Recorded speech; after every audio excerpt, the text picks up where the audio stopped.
Film की शुरुआत में हम एक लेडी से मिलते हैं जिसका नाम इवेंजेलिन होता है। वो अपनी बूढ़ी माँ का ख्याल रख रही थी। इवेंजेलिन, जिसे हम इस वीडियो में ईवी के नाम से जानेंगे, वो अपनी बेड रिडन माँ को बाबा ब्लैक शीप पोयम गाकर सुना रही थी, क्योंकि ईवी का ये फेवरेट राइम था जो उसकी माँ उसको सुनाया करती थी। आसपास की फोटो से हम समझ सकते हैं कि ईवी की माँ बहुत ज्यादा रिलीजियस थी और ईवी को कैथोलिक के तौर पर रेस किया गया था। आगे हम लोग जानते हैं कि ईवी एक हॉरर पॉडकास्ट चलाती है और उसके पॉडकास्ट का नाम द अंडरटोन होता है। ईवी के पॉडकास्ट पर एक को होस्ट भी होता है जिसका नाम जस्टिन है और दोनों लोग पॉडकास्ट को प्री रिकॉर्ड करते हैं। फिर हर फ्राइडे को उनके नए एपिसोड्स आते हैं और वो अलग अलग जगह से काम करते हैं। उनके रिकॉर्डिंग्स यूजुअली 3 AM के आसपास होती है, ईवी के टाइम जोन के हिसाब से। रिकॉर्डिंग से पहले ईवी और जस्टिन अपनी पर्सनल लाइफ के बारे में थोड़ा बात करते हैं और इससे हम समझ पाते हैं कि ईवी अपनी माँ का ख्याल रखने से परेशान हो गई है। असल में ईवी का बॉयफ्रेंड डैरेन उसे बिल्कुल भी मदद नहीं करता था। हम ये भी जानते हैं कि ऑल्दो ईवी एक हॉरर पॉडकास्ट चलाती है, लेकिन वो खुद हॉरर फिनोमिना में बिल्कुल यकीन नहीं करती। लेकिन on the other hand Justin उन बातों पे यकीन करता था।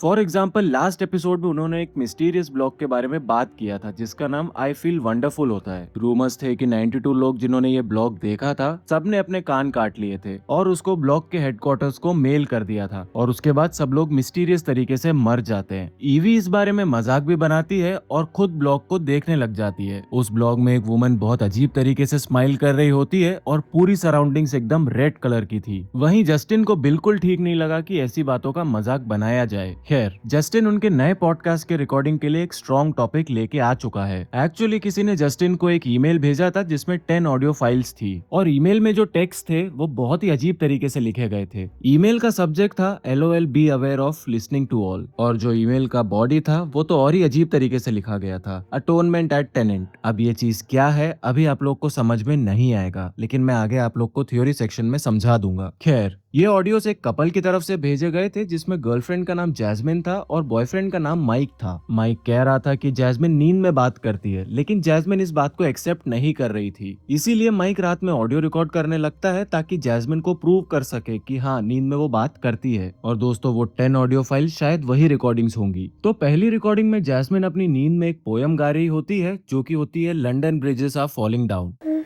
Bridges falling down, falling down, falling down. और दूसरी रिकॉर्डिंग में बच्चों की एक राइम गाने की आवाज थी, लेकिन ऐसा लग रहा था कि जैसे बच्चे राइम को उल्टा गा रहे हैं। एंड इन फैक्ट शायद जैस्मिन स्लीप वॉक करते करते दूसरे रूम में चली गई थी। इस रिकॉर्डिंग को सुनते हुए ईवी को ऐसा फील होता है कि उसको अपने खुद के घर में आवाज आ रही है, लेकिन ईवी इस पर ज्यादा ध्यान नहीं देती। एनीवेज, रिकॉर्डिंग के बारे में बात करते हुए जस्टिन मेंशन करता है कि जब उसने केयरफुली उस बच्चों के राइम को रिवर्स में सुना तब उसने कुछ अजीब पाया। सारे बच्चे किलर इज आउट, माइक के लॉल गा रहे थे। जस्टिन कहता है कि अगर हम लोग लंदन ब्रिजेस फॉलिंग डाउन को रिवर्स में सुने तो हमको यही सुनाई पड़ेगा। नाउ ऑब्वियसली ईवी ऐसे कॉन्स्पिरेसी थ्योरीज को नहीं मानती, लेकिन जस्टिन जब ऑनलाइन सर्च करके बताता है कि मिडिल एजेस में इंग्लैंड की queen concert Eleanor of province ने लंदन ब्रिज के कंस्ट्रक्शन को फाइनेंस किया था और उसके सारे 9 बच्चे चाइल्डहुड में ही मर गए थे। उसे डर था कि अगर वो बच्चों को सैक्रिफाइस नहीं करती तो ब्रिज कोलैप्स हो जाएगा और इसीलिए उसने ऑर्फन बच्चों की बॉडीज को ब्रिज के फाउंडेशन में ही बरी कर दिया था। ये सारी चीजें ईवी को बिल्कुल नॉनसेंस लगती है और वो जोक करते हुए कहती है, अगर ये सच है तो मेरे favourite song baa baa black ship के बारे में भी कोई ना कोई कॉन्स्पिरेसी थ्योरी जरूर होगी। जस्टिन सर्च करके बताता है कि ये स्टोरी एक शीप फार्मर के बारे में है जिसके सारे शीप ब्लैक निकलते हैं। उस टाइम ब्लैक वूल की कोई वैल्यू नहीं थी क्योंकि उसे डाई नहीं किया जा सकता था, इसलिए फार्मर को कुछ पैसे नहीं मिलते और वो और उसका परिवार सरवाइव नहीं कर पाए। गाँव वालों को पता चल गया था कि फार्मर के शीप फार्मर के ही शरीर को खा रहे थे। ईवी इन सारी बातों को बिल्कुल हल्के में ले लेती है। तीसरी रिकॉर्डिंग में माइक ने जैस्मिन के घर का टैप चालू छोड़ दिया था जिससे सिंक का पानी ओवरफ्लो हो गया था। इस पॉइंट पर ईवी कहती है कि वो पॉडकास्ट रिकॉर्डिंग अभी रिज्यूम नहीं करेंगे क्योंकि उसको रेस्ट लेना है। ईवी ने रिकॉर्डिंग इसीलिए बंद की क्योंकि रिकॉर्डिंग के बीच में उसे अपने घर से अजीब आवाजें सुनाई दे रही थी। ईवी अपने माँ के रूम को चेक करने जाती है जहाँ पे टेबल लैंप ऑन था, लेकिन पॉडकास्ट रिकॉर्डिंग शुरू करने से पहले ईवी को बहुत अच्छे से याद है कि उसने लैंप ऑफ किया था। ईवी इस पर ज्यादा ध्यान नहीं देती और दोबारा लैंप ऑफ कर देती है। अब दोस्तों, आप लोग को अभी तक कुछ समझ नहीं आया होगा, मैं मानता हूँ, लेकिन मैं आप लोग को एक चीज बता देता हूँ कि स्टोरी अब बहुत खतरनाक मोड़ लेने वाली है, तो एकदम ध्यान से सुनिएगा, नहीं तो आप लोग अगर कुछ मिस कर दोगे तो आपको स्टोरी समझ में नहीं आएगी। और अगर आप लोग को वीडियो पसंद आ रही है तो लाइक जरूर कर देना, और ऐसे डार्क मूवी एक्सप्लेनेशंस के लिए आप लोग चैनल को सब्सक्राइब अभी कर लो, ताकि आगे के वीडियोस आपसे मिस ना हो जाए। मैं इस चैनल पे एक नई सीरीज शुरू करने जा रहा हूँ जो कि एक बहुत बड़े हॉरर फ्रेंचाइजी की है, तो इसीलिए मैं नहीं चाहता कि आप लोग से वो सीरीज मिस हो जाए। बहुत तगड़ी सीरीज होने वाली है और एक एक चीज के बारे में डिटेल में हम बात करेंगे, तो इसीलिए चैनल को सब्सक्राइब कर लो ताकि वो वीडियोस भी आपसे मिस ना हो। खैर, अगले दिन सुबह हम ईवी को उल्टी करते हुए देखते हैं। उसके बाद वो डॉक्टर को कॉल करती है और प्रेगनेंसी टेस्ट का अपॉइंटमेंट लेती है। फिर उस दिन उनके घर में एक नर्स भी आती है जो ईवी की माँ को चेक करती है। नर्स और ईवी की बातचीत से हम लोग समझ पाते हैं कि ईवी की माँ कई दिन से अनकॉन्शियस है। इनफैक्ट वो खाना पीना भी ठीक से नहीं कर रही थी। नर्स कहती है कि ईवी के माँ के पास बहुत कम दिन बचे हैं और मरने से पहले वो एक अजीब तरह से सांस लेंगी, जिससे हमें पता चल जाएगा कि अब वो सरवाइव नहीं करने वाली। तभी ईवी को अपने बॉयफ्रेंड डैरेन का कॉल आता है जो उसे 8:30 बजे मिलने बुलाता है, क्योंकि ईवी कई दिन से अपने घर से बाहर नहीं निकली थी। वो बस अपनी माँ का ख्याल रख रही थी। ईवी को अपनी माँ को अकेला छोड़कर बाहर जाना पसंद नहीं था, लेकिन फाइनली वो उस रात बाहर चली जाती है। अगले दिन ईवी जब अपने घर वापस आती है तो उसे अपनी माँ बेड से नीचे गिरी हुई दिखती है। ईवी जल्दी से अपनी माँ को वापस बेड पे लेटा देती है और इस इंसिडेंट से ईवी गिल्ट में आ जाती है, क्योंकि ईवी ने अपनी माँ को अकेला छोड़ा और वो बेड से नीचे गिर गई। ईवी नोटिस करती है कि उसकी माँ के बेड साइड टेबल पर वर्जिन मैरी का एक स्टैचू है और ड्रॉअर के अंदर क्रेयॉन से एक ड्राइंग बनी हुई है। ईवी इस पर ज्यादा ध्यान नहीं देती, लेकिन वो वर्जिन मैरी के स्टैचू को ड्रॉअर में रख देती है और क्रेयॉन भी ले लेती है। अब उस रात 3 बजे ईवी बाबा ब्लैक शीप का राइम रिवर्स में सुनती है और फाइनली उसे कुछ अजीब सुनाई दिया।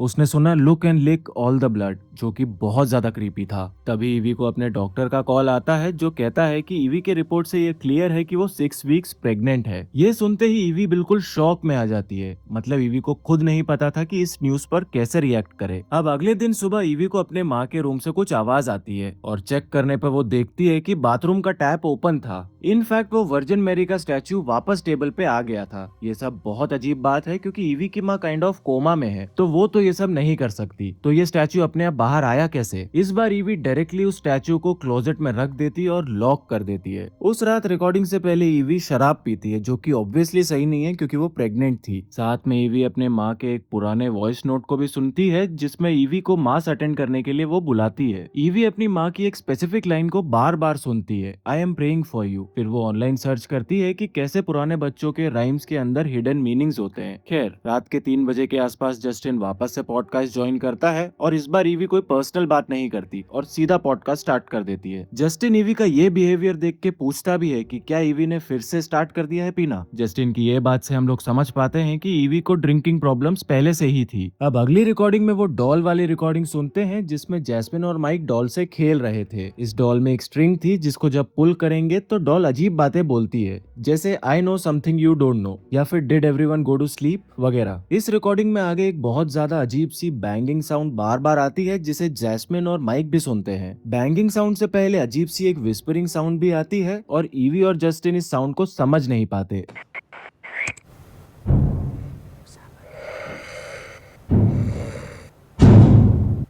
अगले रिकॉर्डिंग में हम जैस्मिन को नींद में कुछ अजीब चीजें बोलते हुए सुनते हैं। वो कहती है ओजिबा इनेमॉक।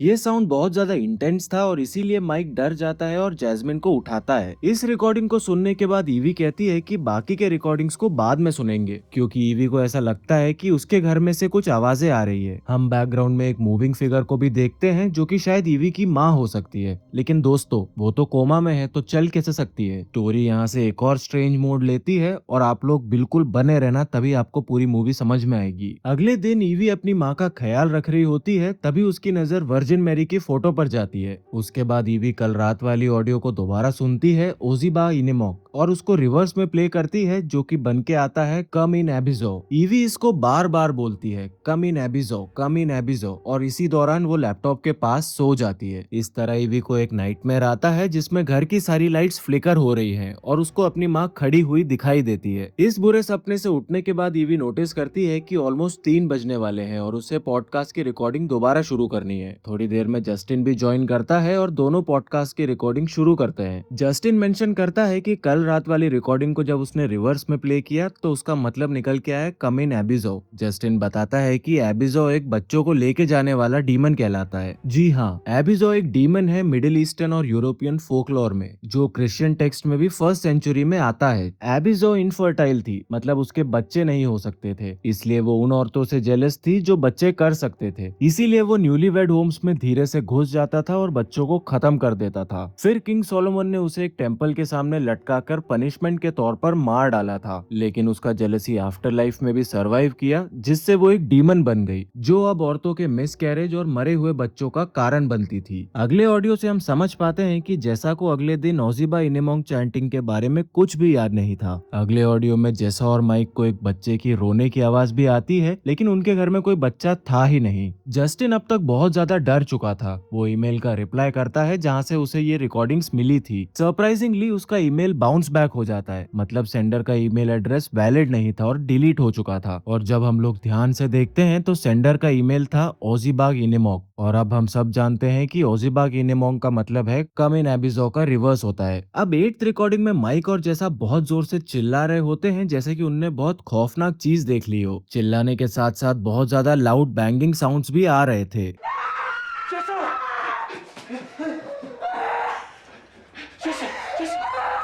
और सिर्फ यही नहीं, बार बार बाबा ब्लैक शिप का राइम भी सुनाई देता है। Black sheep, have you any wool? Yes sir, 3 bags full. One for the master, one for the dame, one for the little boy who lives down the lane. जैसा चिल्लाते हुए कहती है कि उसने एक औरत को देखा है। कौन सी औरत हमें क्लियरली दिखाया नहीं जाता। इस वक्त तक ईवी बहुत ज्यादा डर चुकी थी, लेकिन पॉडकास्ट में वो बहुत ज्यादा धीरज दिखा रही थी और कहती है कि ये सारी चीजें नॉनसेंस बातें हैं। जस्टिन बताता है कि एक साइकोलॉजिस्ट ने एक स्टडी कंडक्ट किया था, जहाँ पे वो 2 अलग अलग पेशेंट्स को ऑब्जर्व कर रहे थे और दोनों ही पेशेंट्स कम इन एबिजो को रिवर्स में बारी बारी कह रहे थे। एक औरत ये सेम चीज टेक्स्ट फॉर्मेट में रैंडम नंबर्स को भेज रही थी। उसके बाद उसने अपने 9 महीने के बच्चे को किचन सिंक में डुबाकर मार डाला था। वहीं दूसरी लेडी एक सिरेमिक आर्टिस्ट थी जो हॉस्पिटल में एडमिट थी, क्योंकि उसने 100 से भी ज्यादा मरे हुए बच्चों के फिगर्स बनाए हुए थे और अपने नेबरहुड के यंग वुमेन को बांट दिया था। और अल्टीमेटली उसने अपने साथ भी कुछ गलत कर दिया और वो भी मर जाती है। अब एक सरप्राइजिंग बात बताऊं, वो औरत भी 5 महीने प्रेग्नेंट थी। तो डायरेक्टली इनडायरेक्टली अगर मैं आप लोग को बताऊं, एबिजो प्रेग्नेंट वुमेन को टारगेट करती है और उनके बच्चों को मार डालती है, या फिर डायरेक्टली उन औरतों को ही मार डालती है।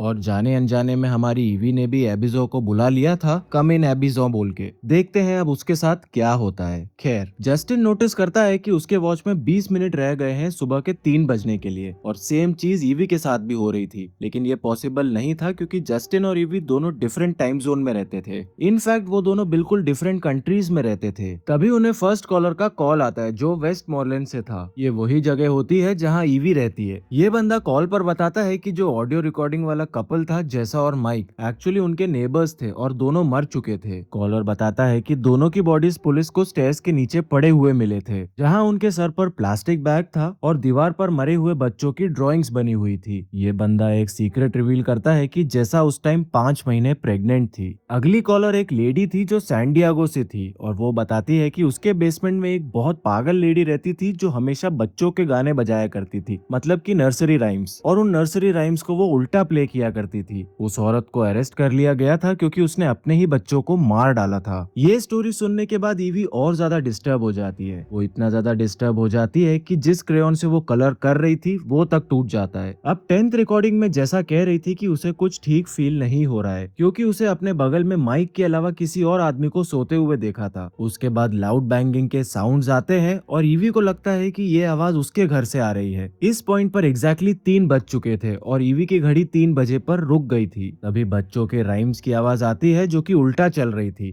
फिर घर की सारी लाइट्स फ्लिकर करने लगती है। इनफैक्ट लाइट्स फ्यूज होके टूट तक गई थी। अब बहुत सारे बच्चों की रोने की आवाजें आती है। तभी एक कॉलर कॉल करता है और बार बार कहता है कि उसे मैरी से बात करनी है। अब हम लोग जानते हैं कि ईवी ने अपनी माँ को बताया था कि वो अपने अनबॉर्न बेबी का नाम मैरी रखना चाहती है। ये कॉलर को ये बात कैसे पता है, वी डोंट नो। स्टिल वो बार बार यही कहती है कि उसको मैरी से बात करनी है। इनफैक्ट हम एक डिमोनिक वॉइस वॉइस को भी यही बोलते हुए सुनते हैं कि उसको भी मैरी से बात करनी है। फिर एक और औरत का कॉल आता है और वो हंसते हुए कहती है कि उसे एबिजो को कॉल नहीं करना चाहिए था, कम से कम उसे रिकॉर्डिंग्स तो सुननी ही नहीं चाहिए थी, और वो भी भूत वाले टाइम पर, मतलब कि 3 बजे। इसके बाद एक फाइनल कॉल आता है जो कि रैंडम लेडी एबी होती है, जो ईवी और जस्टिन से हेल्प मांग रही थी। एबी कह रही थी कि वो अपने बच्चों को हैंडल नहीं कर पा रही, बच्चे हमेशा रोते रहते हैं। एबी की बात सुनकर ऐसा लगता है कि वो अपने बच्चों को कुछ गलत करने का सोच रही है। जस्टिन और ईवी उसे समझाने की कोशिश करते हैं, लेकिन कॉल पे हम पानी भरने की आवाज भी सुन पा रहे थे, मतलब एबी कुछ गलत करने वाली थी। तभी ईवी सडनली कहती है कि उसने अपनी माँ को खत्म कर दिया है। हाँ दोस्तों, ईवी कहती है कि उसकी माँ हमेशा उसका ख्याल रखती थी। ईवी ने अपनी माँ के लिए बेड साइड प्रेयर तक नहीं पढ़ी थी, वो बस एक्सक्यूज बनाती रही कि वो बिजी थी, लेकिन ऐसा कुछ भी नहीं था।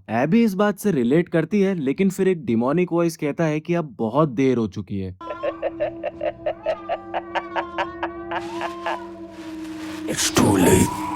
तभी बैंगिंग साउंड आता है और बेबी की आवाज भी रुक जाती है। ईवी देखती है कि उसका पूरा घर रेड हो गया है और I feel wonderful block TV पर चल रहा है। टीवी का प्लग निकालने के बाद भी टीवी बंद नहीं होता और ईवी नोटिस करती है कि उसके सारे क्रेयॉन ड्राइंग्स मिलकर डीमन बनाए हैं जो बच्चों के साथ है, और मुझे ऐसा लगता है कि ये डीमन एबिजो ही होगी। ईवी के किचन सिंक का टैप चालू था जिसको वो ऑफ करती है और किचन बहुत ज्यादा गंदा था। इनफैक्ट घर की सारी लाइट्स फ्लिकर करके टूट रही थी। ईवी चिल्लाकर जस्टिन से हेल्प मांगती है और जस्टिन अभी भी लाइन पर था। उसके बाद ईवी के घर में एक लाउड चैंटिंग शुरू होती है, ओजिबा इनोमोक।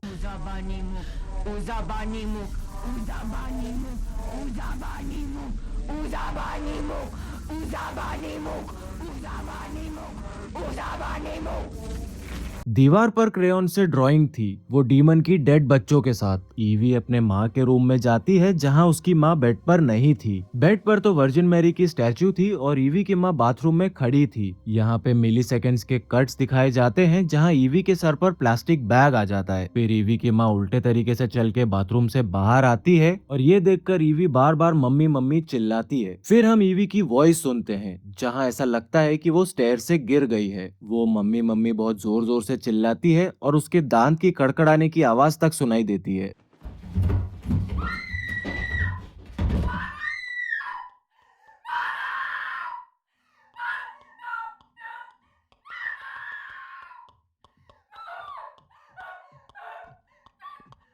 इनफैक्ट हम बच्चे के रोने की आवाज तक सुनाई देते हैं। ईवी विस्पर करती हुई कहती है, जस्टिन समथिंग इज रॉन्ग। फिर ईवी की वॉइस एकदम डिमोनिक हो जाती है और वो कहती है कि उसे बहुत ठंड लग रही है। फिल्म के फाइनल डायलॉग में ईवी डिमोनिक वॉइस में कहती है, ओजिबा इनेमोक बार बार कहती है। उसकी वॉइस कम्प्लीटली चेंज हो जाती है और डिमोनिक बन जाती है और फिल्म यहीं पे खत्म हो जाती है।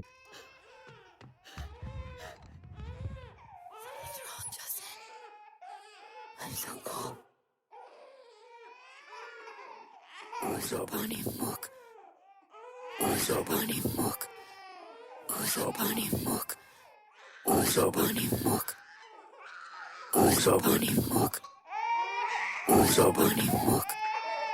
Uzabani Mook. Kumbino Basho.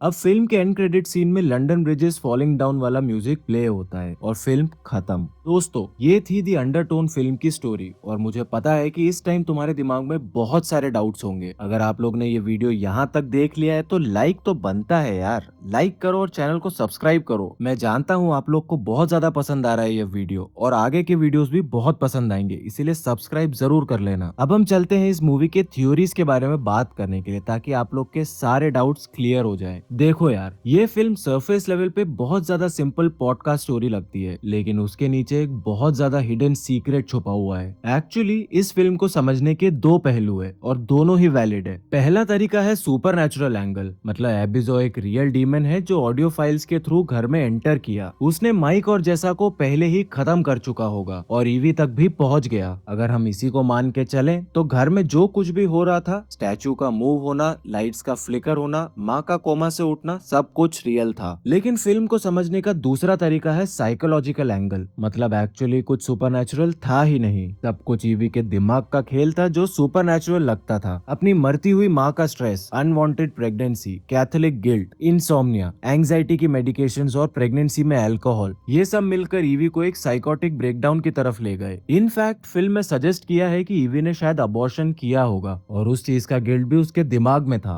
लेकिन अब दोस्तों हम काफी डीपर मीनिंग्स में जाने वाले हैं और बहुत ज्यादा इंटरेस्टिंग होने वाली है चीजें। सरफेस लेवल पर फिल्म डीमन एबिजो की हंटिंग स्टोरी लगती है, लेकिन रियल हॉरर है केयर गिविंग ग्रीफ और इनहेरिटेड बिलीफ सिस्टम की एक्सप्लोरेशन। ईवी के रिलीजियस मदर के साथ टेंस रिलेशनशिप थे, व्हेन कंबाइंड विद उसका प्रेगनेंसी, ये फिल्म कंसिस्टेंटली टाइटन होता चला गया। अब एक बहुत इंपॉर्टेंट डिटेल के बारे में बात करते हैं, ईवी का नाइटमेयर जिसमें वो स्टेयर्स से गिर जाती है और उसके हाथ में ब्लड था, ये फिल्म का बिगेस्ट क्लू है। ऊपर से देखने पे ये सिर्फ एक स्कैरी ड्रीम लगता है, लेकिन डीपर मीनिंग ये भी है कि ईवी का बेबी सरवाइव नहीं किया होगा। स्टेयर्स से गिरना और ब्लड होना ये डायरेक्ट सिंबलाइज करता है मिस कैरेज को। अब ये भी हो सकता है कि ईवी के सबकॉन्शियस माइंड में ये बैठा था कि बेबी सरवाइव नहीं करेगा, या फिर ईवी ने शायद एक्चुअल में अबॉर्शन करवा लिया और इसीलिए ये डिपिक्ट हो रहा है। क्योंकि हम जानते हैं कि डीप डाउन ईवी खुद बच्चों को नहीं चाहती और अबॉर्शन क्लिनिक में उसने अपॉइंटमेंट भी ले लिया था। सो जब एंडिंग में फ्लैशिंग इमेजेस में हम ईवी को प्लास्टिक बैग के साथ देख रहे थे और स्टेयर से नीचे गिरने की आवाज सुन रहे थे, तो वो विजन ट्रू हो जाता है। ईवी के बेबी, ईवी की माँ और ईवी खुद तीनों उस रात मर गए थे। अब राइम्स को इस फिल्म में बहुत थॉटफुली यूज किया गया है। बाबा ब्लैक शिप और लंदन ब्रिजेस फॉलिंग डाउन दोनों राइम्स के डार्क हिस्ट्रीज हैं। इंपॉर्टेंट बात यह है कि baa baa black ship rhyme EV की माँ उसे अपने चाइल्डहुड में सुनाया करती थी और अब ईवी अपनी माँ को यह गाकर सुना रही थी, और ये सिंबलाइज करता है केयर गिविंग साइकिल का।